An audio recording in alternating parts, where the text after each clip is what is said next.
Over 300 people have been killed in the violent clashes that have broken out between security forces and protesters in Bangladesh until now.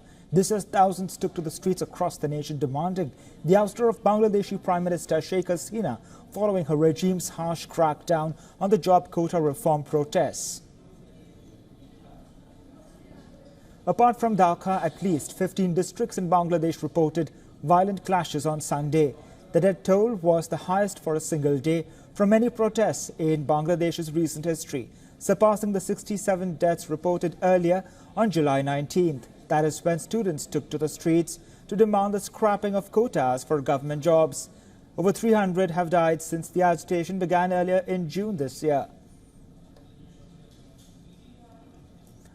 Mohammad Arafat, Bangladesh's Minister of Information and Broadcasting, took to social media site X to post a video of agitators setting Bangladesh Medical University Hospital ablaze. Arafat chastised the so-called protesters for engaging in thuggery and violence in the name of a peaceful movement.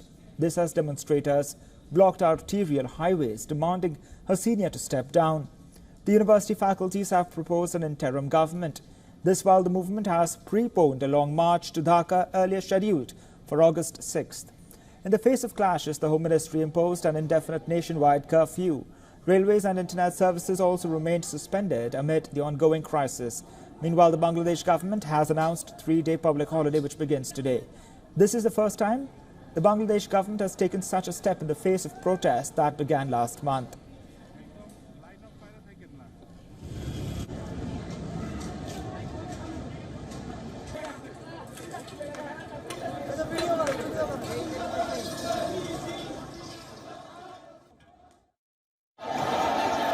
Dozens of people have been killed and scores were injured in clashes in Bangladesh on Sunday.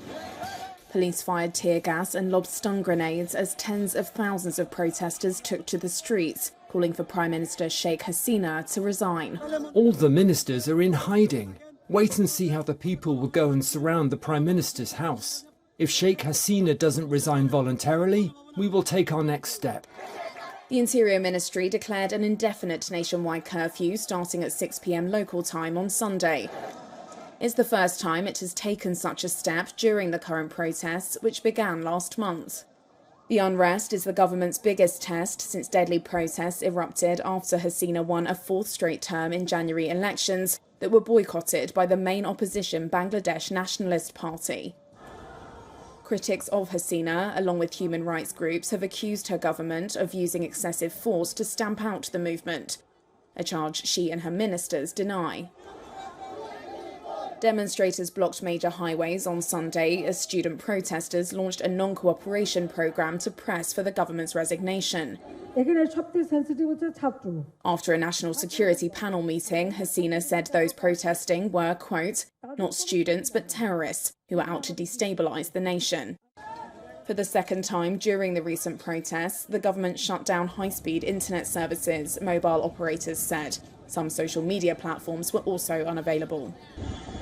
Last month, at least 150 people were killed and thousands more were injured and arrested in violence sparked by demonstrations led by student groups protesting against quotas for government jobs. The protests paused after the Supreme Court scrapped most quotas. But students sporadically returned to the streets last week, demanding justice for the families of those killed. For all the latest news, download the WION app and subscribe to our YouTube channel.